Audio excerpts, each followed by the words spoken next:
Good afternoon. Hi. Good afternoon. Good afternoon. I'm Sister Paxton, and this is my companion, Sister Barnes. Are you Mr. Reed? How did your father pass away? That was not a miracle. What did I show you?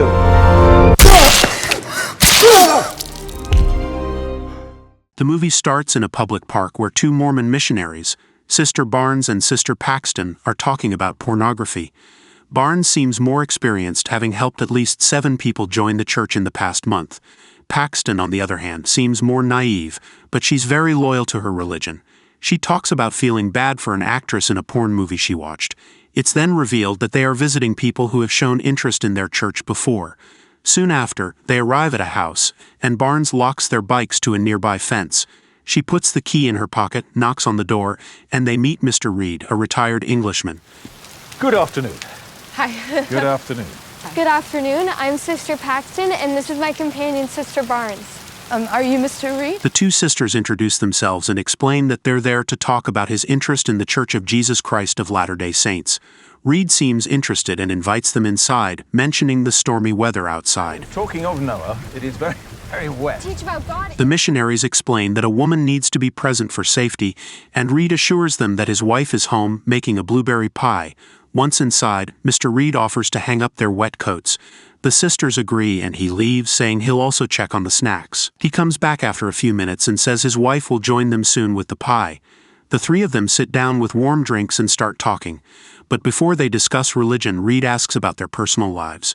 Paxton shares that she was born and raised in the church, while Barnes explains that her mother converted. My mother was a convert, so when my dad passed away, we auditioned a few different churches just to see what was out there and see if we still believed in it. After her dad died, they tried going to different churches because they weren't sure which one to follow.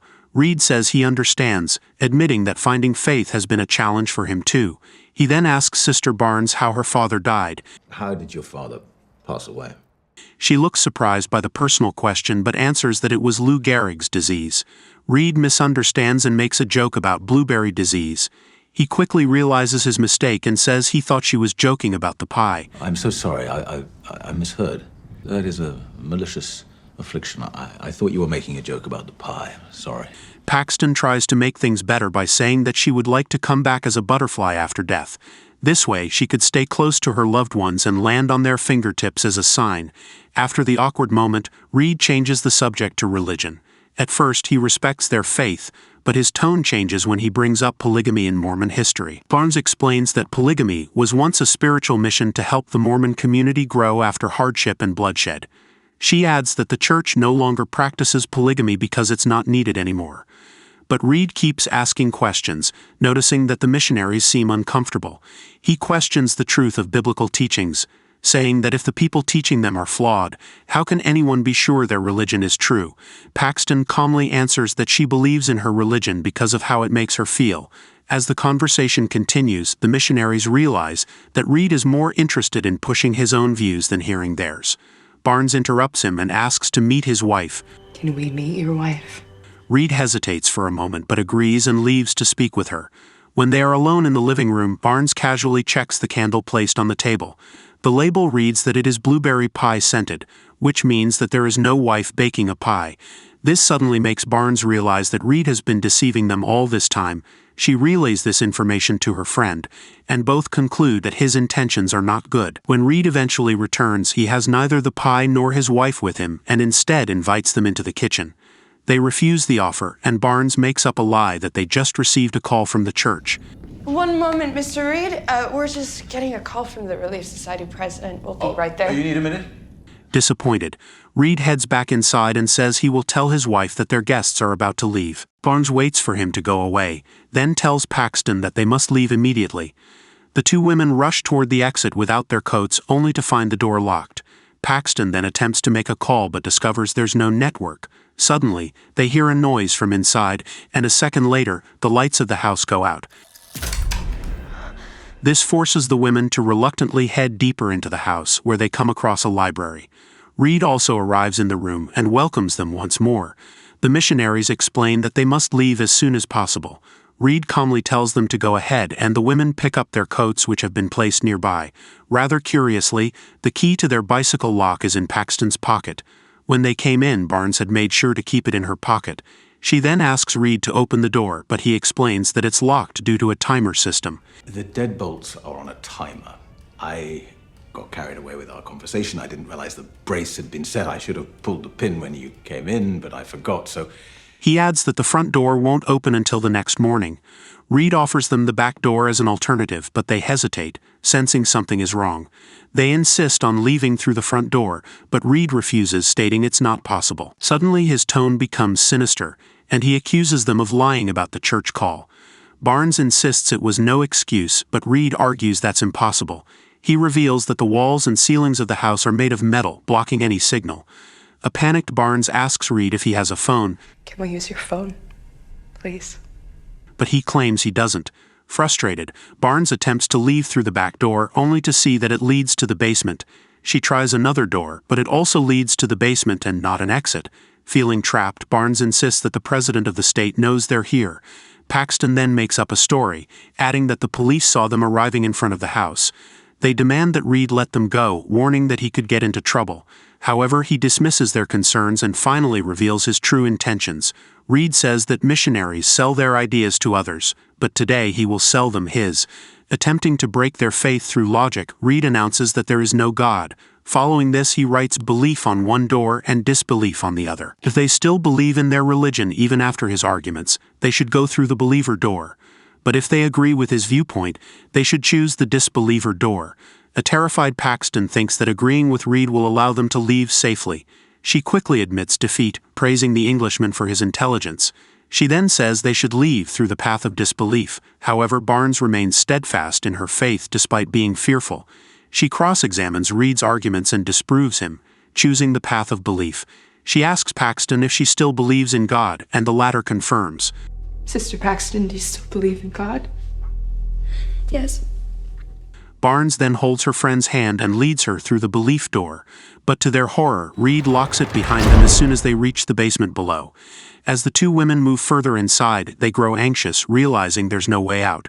Things get even creepier when suddenly they hear footsteps approaching. Barnes had grabbed a small knife while Reed was busy lecturing them in the library above. She hands it to Paxton and comes up with a plan to defend themselves. She explains that when she says the code word magic underwear, Paxton should attack Reed with the knife. And you stab him in the neck as hard and as fast as you can. However, when the door opens, a woman in a gray dress appears instead of Reed. She looks ghostly, malnourished with visible bones, and is holding a lantern in one hand and a blueberry pie in the other. Both women are initially frightened, unsure if she's a ghost or human.